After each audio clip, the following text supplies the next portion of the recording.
जय हिंद साथियों, आप सभी दोस्तों का हमारा इस YouTube channel Naveen class 11th and 12th and एक दूसरा YouTube चैनल है जिसका नाम है नवीन क्लास 10th। दोनों YouTube चैनलों पे एक ही वीडियो में स्वागत है। कारण यह है कि चूंकि दोनों चैनलों पे ये जो वीडियो है ये मैथमेटिक्स का बेसिक वीडियो है और बेसिक वीडियो दोनों के लिए कॉमन है, क्योंकि नंबर्स बेसिक में भी नंबर्स चल रहा है। नंबर्स मतलब संख्या, तो संख्या दोनों के लिए ही आवश्यक है। किसके लिए?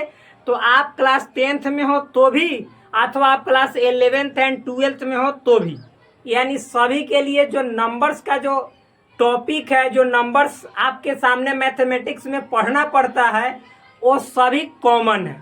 तो जब मैथमेटिक्स में नंबर्स की सही जानकारी रहेगी, नंबर्स कहने का मतलब मोबाइल नंबर और फिर जैसे क्या एटीएम नंबर नहीं, यहाँ पे नंबर्स कहने का मतलब है rational number, irrational number, real number, imaginary number, integral number, फिर उसके बाद जो fractional number, natural number, whole number, इन सभी नंबर्स की बात मैं कर रहा हूँ। यानी वास्तविक संख्या जिसको रियल नंबर कहा जाता है, इमेजिनरी नंबर जिसको काल्पनिक संख्या कहा जाता है, फिर उसके बाद रेशनल नंबर जिसको परिमेय संख्या कहा जाता है, इरेशनल नंबर जिसको अपरिमेय संख्या कहा जाता है, रेशनल नंबर के भी बाल बच्चे होते हैं, इंटीग्रल नंबर जिसको पूर्णांक संख्या कहा जाता है और दूसरा फ्रैक्शनल नंबर जिसको भिन्न संख्या कहा जाता है।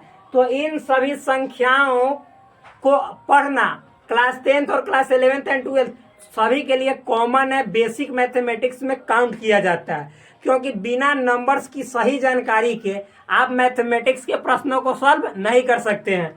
तो देखिए यहाँ पे बात नंबर्स को जानना उतना ही जरूरी है जैसे बिना किस चीज के, बिना माइंड के, सही से आपका माइंड प्रॉपर वे में वर्क नहीं करेगा, सही से दिमाग नहीं काम करेगा तो आप किसी चीज को डीप वे में गहरा रूप में सोच ही नहीं सकते हो।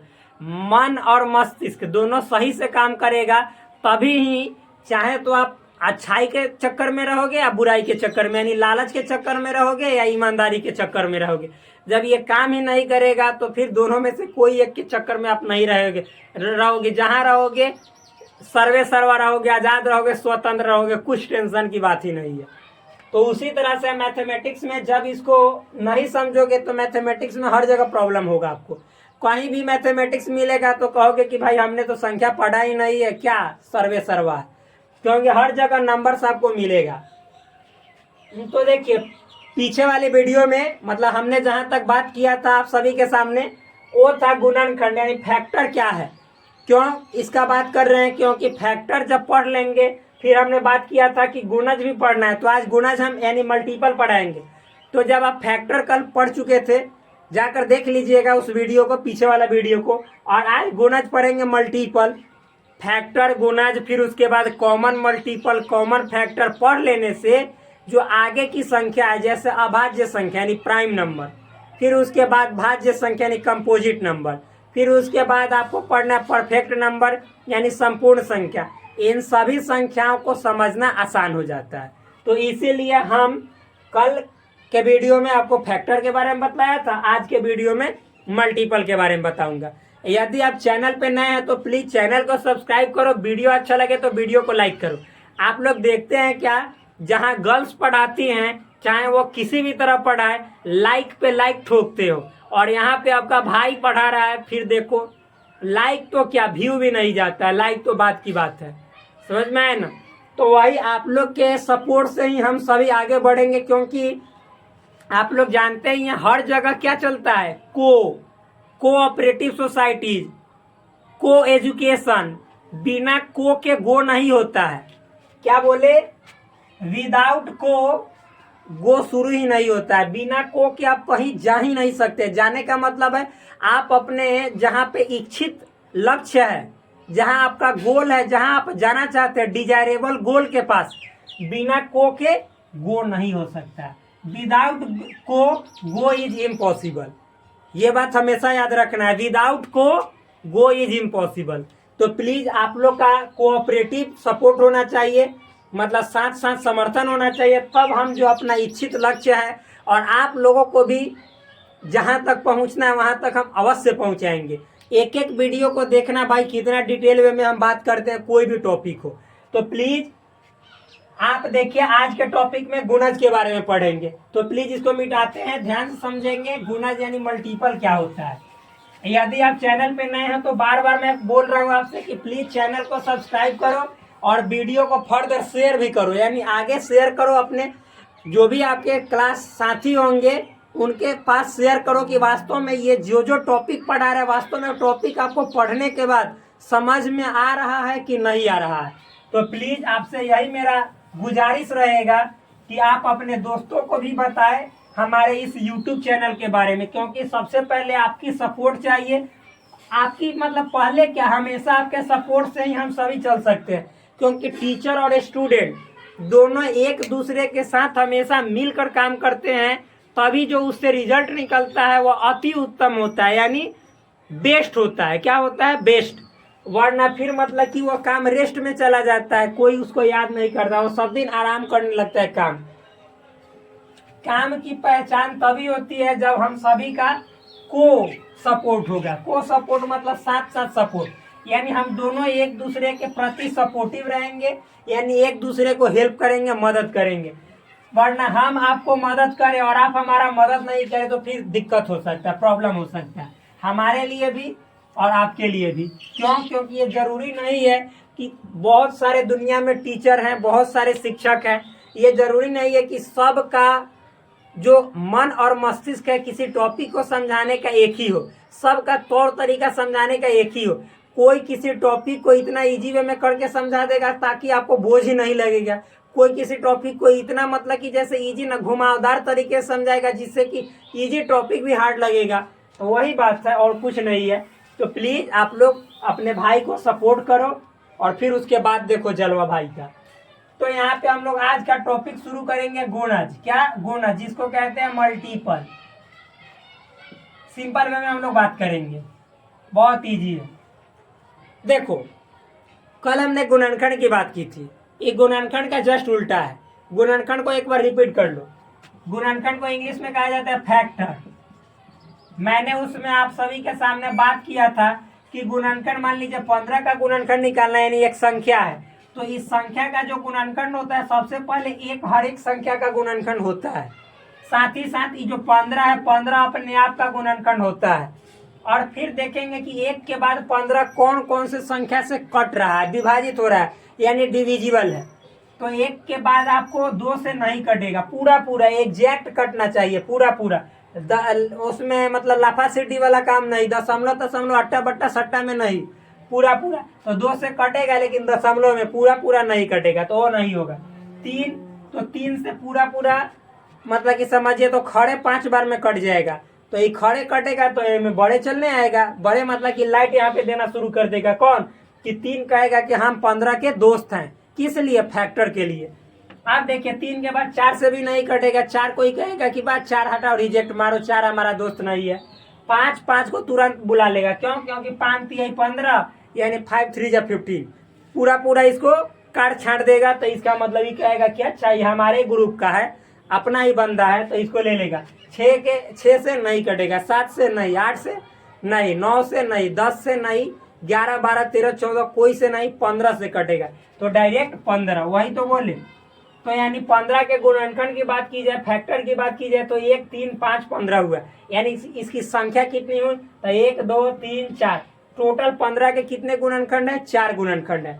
और मैंने बोला था कि गुणनखंड की संख्या हमेशा आप गिन सकते हैं, यानी 4 होगा, 5 होगा, 10 होगा, 20 होगा, 30 होगा, 40 होगा, 2 करोड़ होगा, 3 करोड़, यानी कोई ना कोई संख्या होगा। लेकिन आज हम जिसके बारे में पढ़ेंगे, गुणज के बारे में, आप लोग खुद ब खुद देख लीजिएगा कि इसको वास्तव में इसकी संख्याओं को गिन पाएंगे कि नहीं। तो देखिए, और फिर हमने बोला था कि गुणनखंड की संख्या हमेशा सीमित होती है, लिमिटेड होता है, इसको गिन सकते हैं, काउंट कर सकते हैं। और हमेशा जैसे जो संख्या रहेगा उस संख्या से हमेशा उस संख्या मतलब छोटा रहेगा, और उस संख्या भी होगा। मतलब कि जैसे गुणनखंड को कहा जाए तो गुणनखंड हमेशा जिस संख्या का आप गुणनखंड निकालिएगा फैक्टर, तो हमेशा उस संख्या से छोटा होता है तथा वह संख्या खुद भी होता है। देखो 15 भी हुआ है और 15 से छोटा भी हुआ है, ठीक। तो ये होता है। तो इतना हम लोग जान गए थे। और हमने बताया था कि ये जरूरी नहीं है कि जैसे 15 के 4 गुणनखंड हुए तो हम 18 लिखेंगे, यदि मान लेते हैं तो देखिएगा ध्यान से, एक होगा इसका, तो फिर उसके बाद बोलो आप भाई, एक के बाद 2 से कटेगा, फिर 2 के बाद 3 से कटेगा, फिर 4 से नहीं, 5 से नहीं, 6 से कटेगा, फिर 6 के बाद 7 8 से नहीं, 9 से कटेगा, 9 के बाद 10 11 12 13 14 कोई से नहीं, 18 से। तो 18 के कितने हुए, 1 2 3 4 5 6। तो आप ये जो सोच रहे होंगे कि भाई जैसे जैसे संख्या का मान वैल्यू बढ़ रहा है, क्या उसके गुणनखंड की संख्या भी बढ़ेगी? जैसे इसमें 1 2 3 4 गो था, इसमें 1 2 3 4 5 6 गो है, तो ये बात सही है? कतई नहीं, ये बात हमेशा सही नहीं है। अगर हम 25 की बात करें तो देखिएगा, ये 25 तो 1 से तो कटेगा, 1 तो हर एक का होता है, फिर डायरेक्ट ये 1 के बाद 5 से कटेगा खड़े, अब 5 के बाद कोई से नहीं कटेगा, 1 के बाद 25 से सहजे कट जाएगा खुद से। तो इसमें देखिए 3 को गुणनखंड हुआ, तो ये 18 से 25 बड़ा है, 15 से बड़ा है, लेकिन गुणनखंड इसका 3 गो आया, संख्या इसका 3 गो आया। तो ये जरूरी नहीं है कि बड़ा संख्या होगा तो उसके गुणनखंड की संख्या ज्यादा होगी, ये कतई सत्य नहीं, ये गलत है। ठीक, तो इतना समझ में आने के बाद आज हम लोग स्टार्ट करते हैं गुणज। तो इसको मिटाते हैं।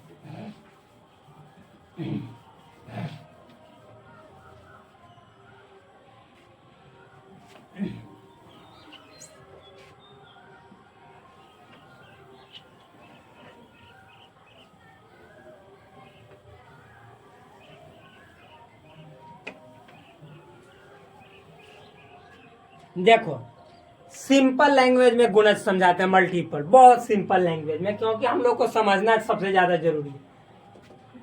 जैसे मान लेते हैं कि 2 एक संख्या ले लेते हैं, ठीक, क्या 2 एक संख्या? आप देखो 2 एक संख्या है, तो 2 का जो आप टेबल जानते हो पहाड़ा, क्या 2 का पहाड़ा, मतलब कि 2 का यदि पहाड़ा पड़े 1 से, यानी 2 इकाई 2, 2 दूनी 4, 2 तिया 6, 2 चौके 8, 2 पचे 10, 2 छके 12, 2 सते 14, 2 आठे 16, 2 नवा 18, 2 दहिया 20। तो ये जरूरी नहीं है कि आप जो पहाड़ा पढ़ते हैं, टेबल पढ़ते हैं, वो 20 तक ही हो, इसके बाद भी तो जा सकता है। यानी कहने का मतलब है कि यहाँ पे क्या होगा, बोलो बोलो, तो यहाँ पे होगा 22, फिर वहाँ पे 24, यानी 2 अगर 10 बार पढ़े तो 20 हुआ, तो 11 बार पढ़ेंगे तो 22, 12 बार पढ़ेंगे तो 24, यानी 2 का पहाड़ा आगे की ओर पढ़ते चले जाओ, फिर उसके बाद 26, फिर 28, डॉट डॉट, ये अनंत तक जा सकता है, इसका कोई अंत ही नहीं है। इतना समझ में आया? आगे देखो, मान लो कि फिर आपसे कहे कोई भी संख्या का पहाड़ा 15 का ही पढ़ो, तो 15, 15 दूनी 30, 15 तिया 45, 15 चौका 60, 15 पचे 75, 15 छक्का 90, 15 सत्ते 105, 15 अठी 120। तो इस तरह से आप पढ़ते चले जाओ। 150 के बाद भी 15 दहिया 150 जो होता है, यानी 15 10 जा 150, उससे आगे भी पढ़ते चल जाओ। इसका कोई लिमिटेशन है क्या कि आप जाकर कहीं पे अंत कर दोगे? नहीं, आप बढ़ते चले जाओ, करोड़ों अरबों खरबों महासंख्य गिनते चले जाओ, इसका कोई अंत ही नहीं है। क्या अंत है? तो सबसे पहले गुणज का मतलब देखिए, नामे है। गुणज कहने का मतलब जो गुणन से जन्म लेता है। गुण, ये गुण गुणन का शॉर्ट फॉर्म है, छोटा रूप है गुण। और ज का मतलब होता है जन्म लेना। ध्यान समझिएगा, जो गुणन से जन्म लेता है, यानी गुणा करने से जन्म लेता है ना, उसमें था गुणन खंड, यानी गुणा का खंड था। क्या खंड था? इसमें देखिए गुणा का जन्म है, यानी यहाँ से गुणा का जन्म होता है। गुणा मतलब टेबल, पहाड़ा, यानी एक बार शुरू हमेशा पहाड़ा, तो एक कोई भी संख्या का पहाड़ा उसमें 1 से ही शुरू होता है गुणा करने पर, यानी हमेशा यहाँ। अरे भाई, कोई भी चीज का पहाड़ा हम लोग शुरू करते हैं तो कहाँ से करते हैं? उस संख्या में पहले 1 से गुना करते हैं, फिर उस संख्या में 2 से, फिर 3 से, फिर 4 से। कोई भी संख्या का पहाड़ा उस संख्या से ही शुरू होता है जिस संख्या को आप लिख रहे हैं। जैसे 2 को लिख रहे हैं तो 2 से शुरू होगा, 15 को लिख रहे हैं तो 15 से शुरू होगा, 8 को लिख रहे हैं तो 8 से शुरू होगा। क्यों? क्योंकि इन सभी में पहले 1 से गुना किया जाता है। 1 से गुना कहने का मतलब ये 1 बार 8 जोड़ा जाता है, फिर 8 को 2 बार जोड़ेंगे, फिर 8 को 3 बार जोड़ेंगे, तो इसका मतलब यही ना हुआ कि 3 बार जोड़े यानी 8 में 3 से गुना, 2 बार जोड़े यानी 8 में 2 से गुना, 1 बार जोड़े यानी 8 में 1 से गुना। तो भाई मेरे जो आपका गुणज होता है, मल्टीपल होता है, उसी संख्या का क्या होता है, जिस संख्या का आप निकाल रहे हो उसी संख्या का होता है 1 बार गुना, 2 बार गुना, 3 बार गुना, 4 बार गुना, अनंत बार गुना, बढ़ते चले जाओ। यानी कभी इसका लास्ट यानी एंडिंग पॉइंट नहीं देखने को मिलेगा, अंत बिंदु, यानी बढ़ते चले जाओ। तो यही तो है गुणज, जो गुना करने से जन्म लेता है। किससे गुना, तो संख्या से, 1 से, 2 से। 1 2 3 4 क्या है, नेचुरल नंबर। यानी देखो सबसे पहले 8 है, तो 8 में हम 1 से गुना करेंगे, फिर 2 से करेंगे, 3 से, 4 से, 5 से, 6 से, 7 से। तो आप बताओ 8 से, 9 से, 10 से, 11 से। 1 2 3 4 क्या है, ये सब नेचुरल नंबर है। तो नेचुरल नंबर का कहीं अंत है नहीं है।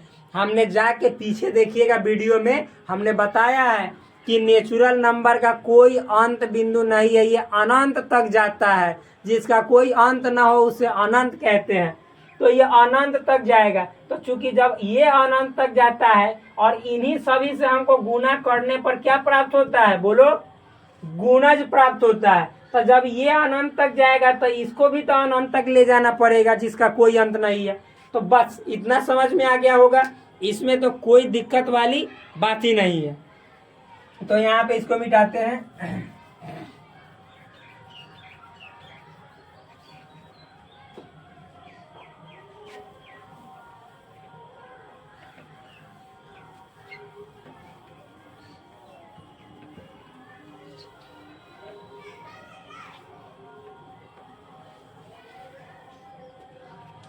तो आप देखिए, तो आप बताइए कि किसी भी संख्या का गुणज हम निकालेंगे तो कैसे निकालेंगे। सबसे पहले जिस संख्या का गुणज निकालेंगे उसमें हम पहले 1 से गुना करेंगे, 2 से करेंगे, 3 से करेंगे, 4 से करेंगे, 5 से करेंगे, 6 से करेंगे। यानी नेचुरल नंबर से हम गुना करते चल जाएंगे उसी संख्या में जिसका हम निकाल रहे हैं। तो वही उसका क्या हो जाएगा, गुणज। जैसे 8 का तो 8 हो गया, 16 हो गया, 24 हो गया, 32 हो गया, फिर उसके बाद 40 हो गया। इस तरह से बढ़ते चले जाइए, ये अनंत तक जाएगा। तो ये हुआ गुणज। क्या हुआ, गुणज। तो आप समझिए। अब एक बात, यदि हम आपसे पूछेंगे कि गुणज शुरू कहाँ से होता है, तो आप खुद बोल दीजिएगा कि भाई जिस संख्या का गुणज निकाल रहे हो सबसे छोटा गुणज वही संख्या हो जाता है। यानी किसी संख्या का जो सबसे छोटा गुणज क्या होता है, यहाँ पे लिख देते हैं, किसी संख्या का सबसे छोटा गुणज। आप ही बताइए, किसी संख्या का सबसे छोटा गुणज क्या होता है, संख्या खुद होता है। संख्या खुद यानी सेल्फ, जिस संख्या को आप मतलब गुणज में ढालने जा रहे हैं, जिस संख्या का मल्टीपल निकालने जा रहे हैं, वह संख्या खुद हो जाता है पहला। पहला कहने का मतलब सबसे छोटा गुणज। यानी 2 का निकालने जा रहे हैं तो 2 का जो सबसे छोटा गुणज होगा 2 होगा, 15 का तो 15 हो जाएगा, 8 का तो 8 हो जाएगा। लेकिन यही पूछेगा कि सबसे बड़ा, तो सबसे बड़ा आप देख रहे हैं अनंत तक जा रहा है, पते नहीं है कि सबसे बड़ा क्या है। तो सबसे बड़ा गुणज को आप नहीं पकड़ सकते हैं। लेकिन सबसे छोटा गुणज क्या होता है, तो संख्या खुद हो जाता है जिसका आप गुणज निकालने जा रहे हैं। जैसे आप मान लीजिए कि 9 का निकालने जा रहे हैं गुणज, तो 9 खुद छोटा सबसे है, तो यही आपका सबसे छोटा गुणज या पहला गुणज इसको बोल सकते हो सकता है। ठीक, 9 18 27 इस तरह से डॉट डॉट, समझ में है ना। आप चलते चले जाओ। तो एक बात इसमें समझ में आपको आया होगा कि देखो, मान लो कि 15 का गुणनखंड निकालें तो 1 3 5 15 आया है। यानी किसी संख्या का गुणनखंड की संख्या फिक्स होता है, यानी लिमिटेड होता है, गिन सकते 1 2 3 4, 4 को हुआ। लेकिन किसी संख्या 15 का यदि आप गुणजे निकालेंगे तो इस गुणज की संख्या कितना होगा इसको गिनना पॉसिबल नहीं है। इसकी संख्या अनलिमिटेड होती है, अनंत होती है। ये कहने का मेरा मतलब है। तो गुणज समझ में आ गया होगा, गुणज अच्छा से समझ में आ गया होगा। सिंपल वे में है, बहुत इजी है, आसान है, हार्ड नहीं है भाई, सिंपल तो है। तो चलिए इतना समझ में आया। अब हम लोग आगे बढ़ते हैं। अब जो तो इतना गुणज समझ में आ गया होगा। अब अगला टॉपिक देखते हैं क्या है, सो समझते हैं।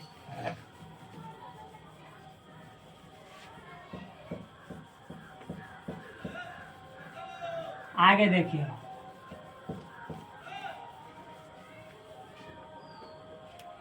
आप जो हम लोग अगला टॉपिक स्टार्ट कर रहे हैं उस टॉपिक का नाम है, मालूम है क्या? सार्वगुणनखंड। क्या है? सार्वगुणनखंड। बहुत इजी है। जब आपने गुणनखंड समझ लिया, सार्वगुणनखंड, सार्वगुणनखंड को इंग्लिश में कहते हैं कॉमन फैक्टर। क्या? Common factor.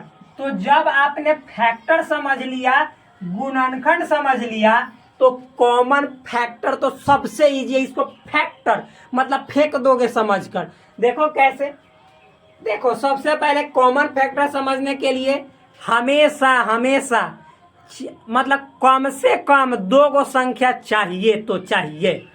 मतलब आप एक जैसे 15 मान लीजिए कि देखिए इसमें गुणनखंड की बात करेगा तो मान लेते हैं 15 संख्या है, तो गुणनखंड जैसे गुणनखंड का है इसका गुणनखंड निकाल दो, हुमच के निकालो। 1 होता है, 3 होता है, 5 होता है, 15 होता है, निकल गया। लेकिन कॉमन का मतलब होता है, आप बताओ कि कैसे।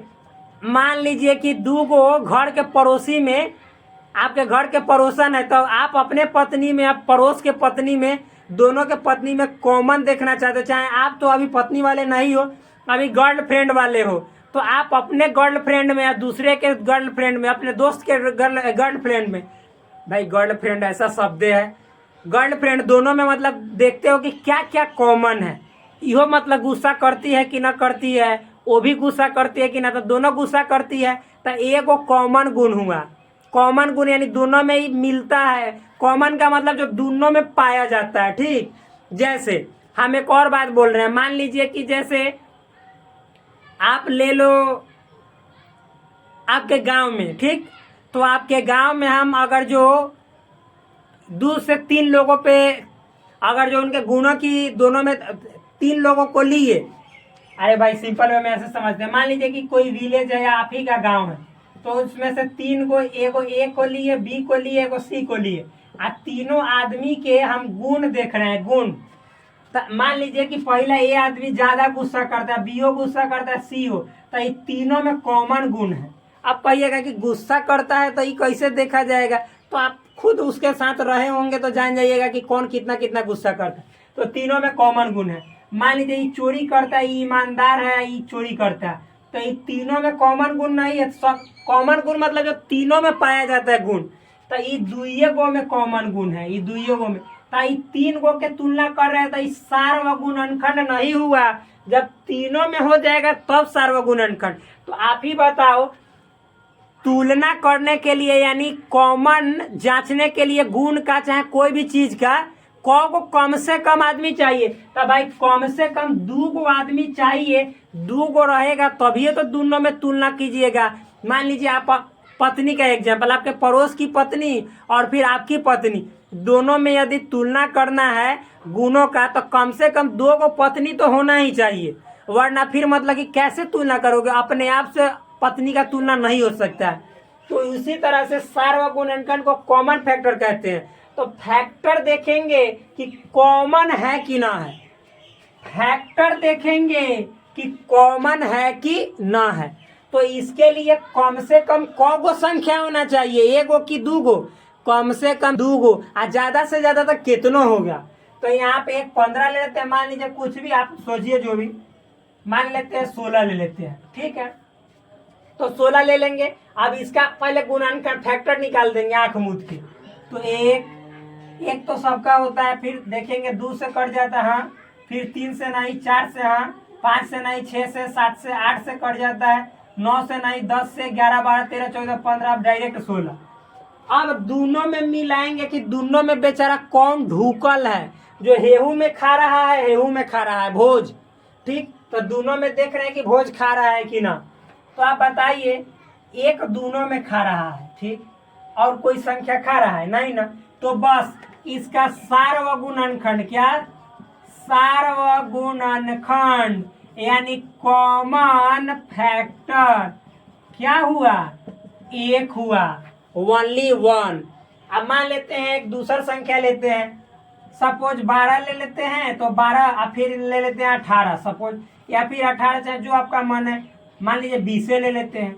तो 12 का पहले निकालेंगे तो एक तो सबका होता है, फिर 2 होगा, 2 से कटेगा, 3 से भी कटेगा, 12 4 से, यानी 12 के पहले फैक्टर गुणनखंड निकाला था। गुणनखंड निकालने का तरीका पीछे बता दिए, जाकर देख लीजिए। 4 से कटेगा, 5 से नहीं, 6 से, फिर एक के बार 12 से सहज खड़े कट जाएगा। उसी तरह से यहाँ से 20 है, इसका गुणनखंड निकालेंगे तो 1 से कटेगा, 2 से कटेगा, 3 से नहीं, 4 से कट जाएगा, 5 से कट जाएगा, 6 से नहीं, 7 8 9 10 से कटेगा, फिर एक 20 से कटेगा सहज। अब देखेंगे कि दोनों में कौन चोर है जो दोनों में शामिल है। तो एक तो है, एक हमेशा शामिल रहेगा, एक हमेशा सार्वगुणनखंड में शामिल रहता है। ये बात हमेशा फिक्स याद रख लीजिए, क्योंकि एक जब आप ही सोचो, एक हर एक संख्या का गुणनखंड है तो हर एक में शामिल होगा, तो हर एक में शामिल होगा तो सार्वगुणनखंड सबका होगा। तो अब देखो एक तो होगा, यहाँ पे देखो 2 है, 2 दोनों में शामिल है, फिर यहाँ पे चला 4 भी दोनों में शामिल हो गया, कहाँ दोनों से पकड़ा गया 4, फिर उसके बाद और कोई नहीं है, यानी इन दोनों संख्या का सार्वगुणनखंड लिखेंगे यानी कॉमन फैक्टर। तो 1 आएगा, फिर उसके बाद 2 आएगा, फिर 4 आएगा, 1 2 4। ये वाला दिखाई दे रहा है कि ना, देख लेने दीजिए, ये दिखाई दे रहा है, अच्छा से दिखाई दे रहा है, 1 2 4 सिंपल है। 1 2 4 होगा कि ना होगा, होगा। आप कहेंगे आपकी 3 गो संख्या लीजिए, तो 3 गो ले लीजिए। मान लीजिए कि एक 15 ले लेते हैं, एक 18 ले लेते हैं, एक 20 ले लेते हैं। अब इसका निकालो तो इसका गुणनखंड 1 होता है, 3 होता है, 5 होता है और 15 होता है। 18 का होता है 1 होता है, 2 होता है, 3 होता है, फिर उसके बाद 6 होता है, 9 होता है, 18 होता है, फिर उसके बाद 20 का 1 होता है, 2 होता है, 4 होता है, 5 होता है, 10 होता है, 20। अब तीनों में जो कॉमन आएगा उसको कहेंगे सार्वगुणनखंड। एक बात याद रख लीजिएगा, तो तीनों में तो 1 तो होगा, तो सार्वगुणनखंड यहाँ पे ऐसे लिखिए ना, सार्वगुणनखंड तो 1 होगा। इसको मिटा देते हैं,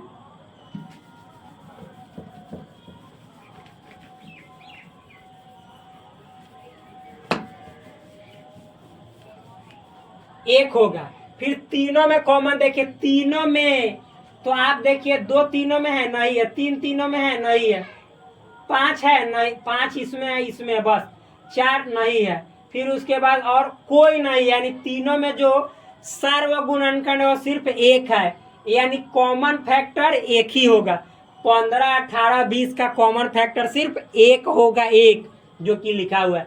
कॉमन फैक्टर से क्या फायदा होगा आगे जब हम संख्या पढ़ाएंगे और उसमें पता चलेगा, बहुत लाभ होगा। तो चलिए बस आज भर के लिए इतना ही, फिर मिलते हैं आपसे नेक्स्ट वीडियो में। कॉमन फैक्टर के बाद अगला जो टॉपिक होगा वो होगा कॉमन मल्टीपल यानी सार्वगुणज।